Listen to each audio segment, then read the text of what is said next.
Խորհրդարանական ընտրություններին ընդառաջ քաղաքական նոր սկանդալ է հասունացել։ Քննչական կոմիտեն պետական դավաճանության եւ լրտեսության հոդվածներով քրեական վարույթ է նախաձեռնել Բարգավաճ Հայաստան կուսակցության ընտրացուցակի երկրորդ հորիզոնականը զբաղեցնող Անդրանիկ Թևանյանի դեմ։ Ըստ պաշտոնական հաղորդագրության Թևանյանը հավաքագրված լինելով օտարերկրյա հատուկ ծառայությունների կողմից $622,000 դիմաց գաղտնի տեղեկություններ է փոխանցել Ռուսիա Կովկաս աշխարհաքաղաքական կենտրոնի ղեկավարին։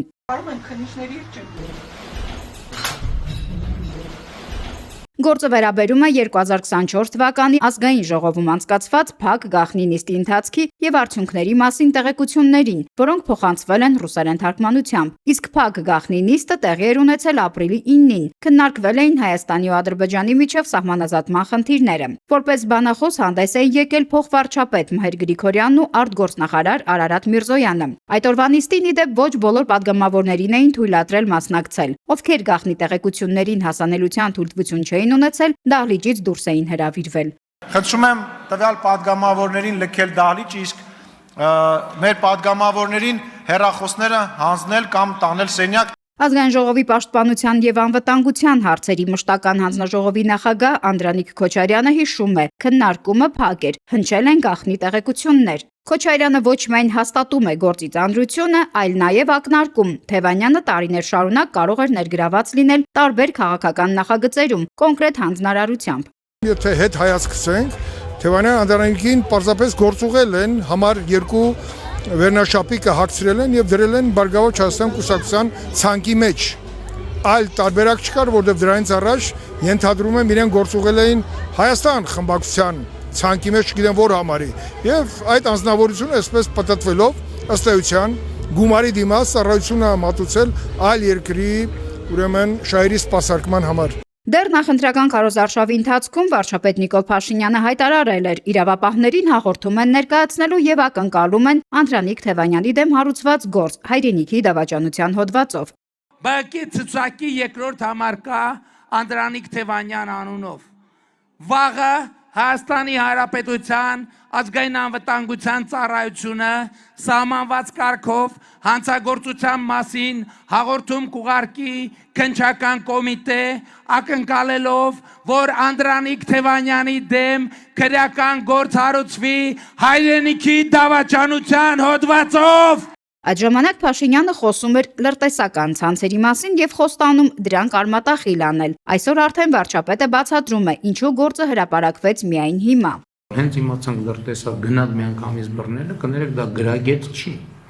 Պետք է թողել իր կապերը տեսնել ում հետ է աշխատում, ումա փոխանցում ինֆորմացիա, ումից է ստանում ինֆորմացիա, ինչ հանձնարարություններ է տալիս իր կուրատորը իրան։ Փաշինյանի խոսքով հատուկ ծառայությունները նման դեպքերում երկար ժամանակ հետևում են հնարավոր ցանցերին, կապերին ու ներգրաված անձանց։ Վարչապետը նաև ակնարկեց հնարավոր քաղաքական շղթաների մասին, կապելով գործը Բարգավաճ Հայաստան կուսակցության հետ։ Ում է ներգրավում, որ կուսակցության ցուցակում է հայտնվում, ոնց է հայտնվում այդ կուսակցության ցուցակում, այդ կուսակցության ղեկավարը ումից է ստանում հրահանգը, ինչու է կատարում այդ հրահանգը, գիտակցում է, թե չի գիտակցում։ Փաշինյանը նույնիսկ նշեց Գագիկ Ծառուկյանի հետախուզման մեջ գտնվող որդու գործոնը, չբացառելով հնարավոր ազդեցությունների կամ ճնշումների տարբերակը։ Ինքը Անդրանիկ Թևանյանը սակայն հերքում է մեղադրանքները։ 23 թվականի ամառվանից падգամավոր չեմ, նույնիսկ падգամավոր եղած ժամանակ գաղտնիության թույլտվություն չեմ ունեցել։ Այսօր էլ նշեց, թե այս ամենն արվում է Զելենսկուն հաջողանալու համար։ Տեղեկություններ կային, որ ասենք Զելենսկուն են փորձում հաջողանալ, որովհետև ես Դոնբաս էի այցելել մեր թիմով եւ փաստորեն ստացվում է, որ Զելենսկու պես կենթանին Հայաստանում կարող է ինչ-որ հարցեր լուծել։ Նշենք, որ Անդրանիկ Թևանյանը մշտապես համարվել է պրոքոչարյանական գործիչ։ Ազգային ժողովի падգամավոր է ընտրվել 2021 թվականին Ռոբերտ Քոչարյանի գլխավորած Հայաստան դաշինքի ցուցակով։ 2023 թվականի օգոստոսին նա վայր էր դրել մանդատը, իսկ հիմա Բարգավաճ Հայաստան կուսակցության ընտրացուցակում է ընդգրկված, ընդ որում երկրորդ հորիզոնականում։ Մինչ այդ ամենահետաքրքիր հարցը դեռ մնում է անպատասխան։ Եթե Թևանյանը փակ նիստին ներկա չի եղել, ապա ով է նրան փոխանցել գաղտնի տեղեկատվությունը։ Այս հարցին այսօր անդրադարձավ նաև Անդրանիկ Քոչարյանը։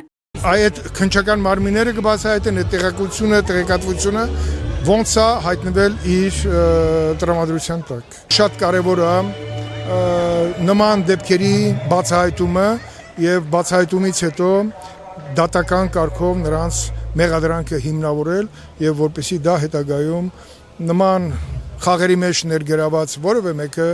չփորձի իր երկրի, իր հայրենիքի նկատմամբ դառնա պետական դավաճան։ Նշենք, որ այսօր առավոտից իրավապահները քննչական գործողություններ են կատարել Անդրանիկ Թևանյանի գրասենյակում եւ տանը։ Փորձեցին համացանցում տեղեկություններ փնտրել նաեւ Ռուսիա-Կավկաս աշխարհաքաղաքական կենտրոնի մասին, սակայն նրանց կայքն անհասանելի էր։ Նարնե Ղուկասյան, Մանուել Ստեփանյան, Ռադար Արմենիա։